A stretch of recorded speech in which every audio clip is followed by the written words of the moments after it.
apparently third-party games on the Switch 2 is not selling well. Not a surprise. Yeah.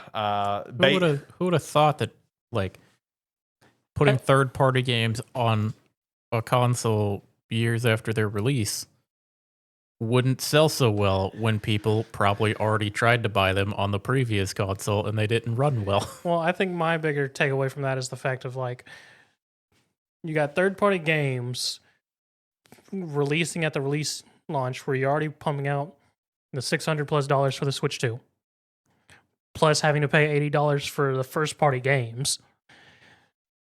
You're going to focus the first-party games if you have the extra money for that.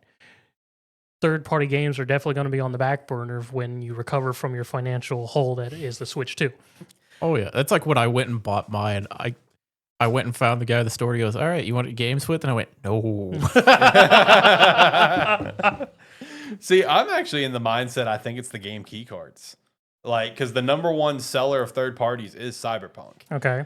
So like I really think that, man, if it wasn't for Nintendo making such a big deal about, which I say that at the same time, you got to appreciate transparency, you know, because I mean, transparency is a good thing. Yes. But like Nintendo's made such a big deal, and the gaming community, rightfully so, has made such a big deal about game key cards. I think that's what's killing it, personally, because it's like the whole idea of a game key card. That's not a new thing Nintendo did, right? Like, it's been around for a little while. No, they're the ones being openly transparent about it, which is a good thing, and now kind of a bad thing, because it's like there are whole channels like related to gaming that are focused on buying new game like discs for new games and putting it in their console with everything offline, not connected in any way to the internet, to see if the game's actually on the disc. Yeah.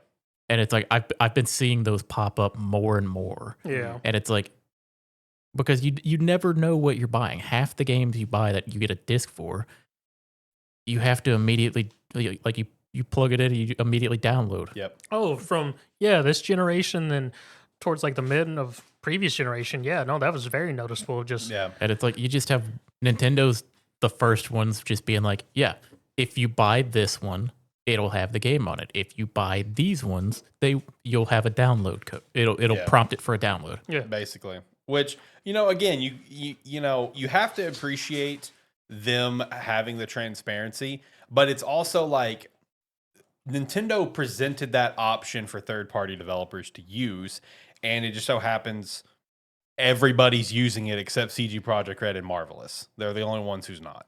And that's also where people are upset with third-party developers. It's like CD Projekt Red did it. Marvelous has done it with their 3 or 4 titles they have coming out this year. Like, why can't you? You know, why do you have to do a game key card? 'Cause I mean, it is noticeable at the Switch where, you know, in the past, I'll be out and about with my Switch, and I will go pop in certain titles, and the certain titles will give a prompt on my Switch saying, checking if I can play this title because I need to be on the, and you know, it won't let me. And I'm like, well, let me turn on my fucking hotspot on my phone, I guess, so I can play this fucking game, you know? So, I mean, it's been a thing. It's a thing on the PS4, like you said, and Xbox One towards the end of that generation. It's been a thing all throughout PS5 and Xbox Series. Well, yeah. It's just Nintendo being transparent, and I think it's just gamers don't want like a key to a game. You know, they want the game. They also don't want to know that that's what it is. Exactly. That's why. Because the other thing is they like, don't want to know about it. Because it's like I buy all my games digitally pretty much, and it's one where 99.9% of the time you don't think about it. Yeah.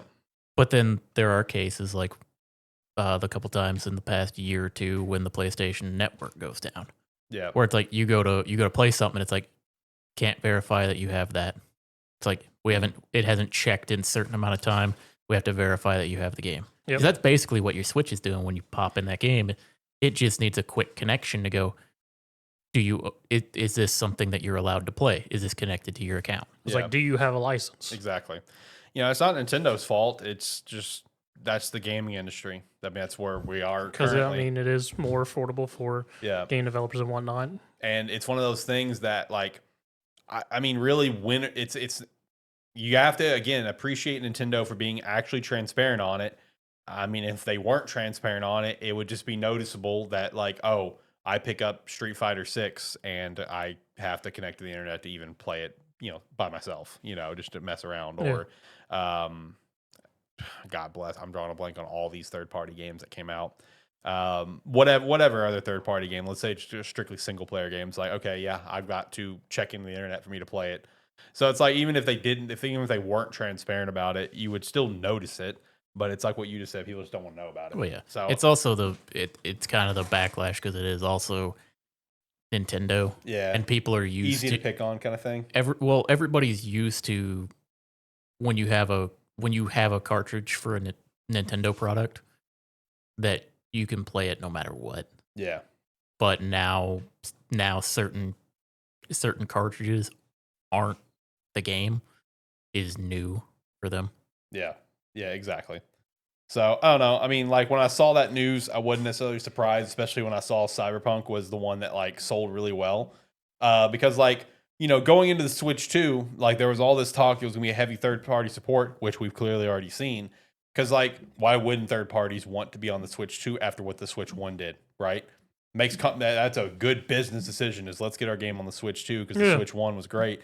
But it's like, if so many developers are going to lean in towards this game key card, it's just going to turn off gamers. So what I'm going to be curious about is that after this launch debacle, if going forward we start seeing developers take the time to actually put the game on the cartridge like CD Projekt Red did. If we start to see more third parties, like let's say going into 2026, that are not game key cards, then I feel like we can look back at the launch lineup and say, oh yeah, it was probably just because no one wanted a game key card. That's why they didn't buy it.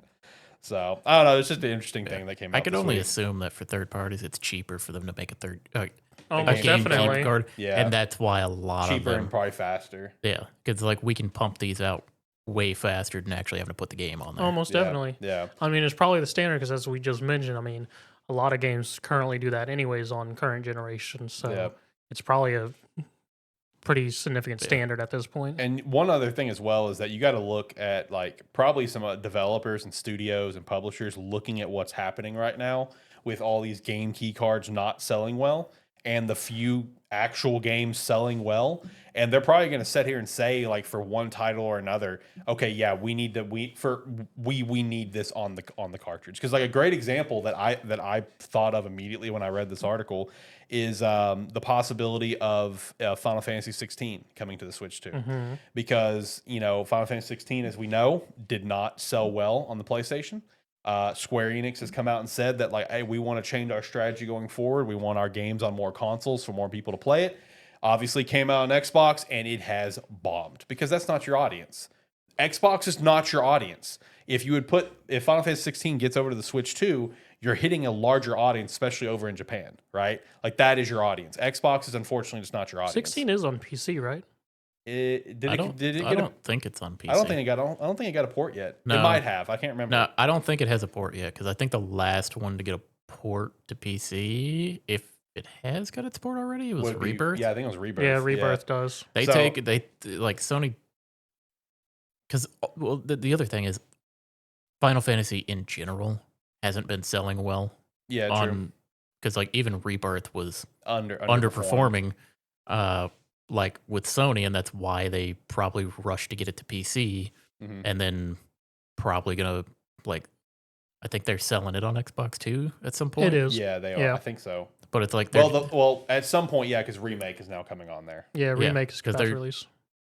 Because they're trying to get it around. But I think that the honest truth is people are kind of down on Final Fantasy That's also fair. because it's like everybody was up on it for FF7 Remake, but then Rebirth comes out and doesn't sell near as well. Even though it's still solid. Yeah, but I think it's the majority of people are me in that Now, situation. careful about the majority word. No, it is clearly a majority because it sold a fraction of what the first game did. Yeah.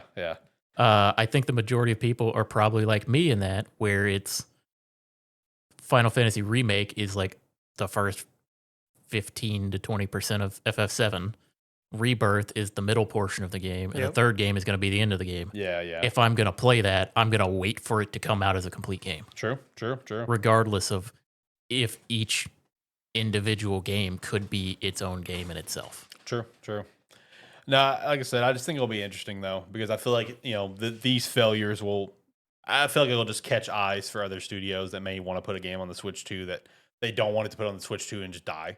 You know what I mean? Like just not sell. So I don't know. Just something to kind of watch. Like I said, if we see going forward more like less game key cards, then I feel like we can really look back at this launch line. I'm like, oh well, look at that. That makes sense, I guess.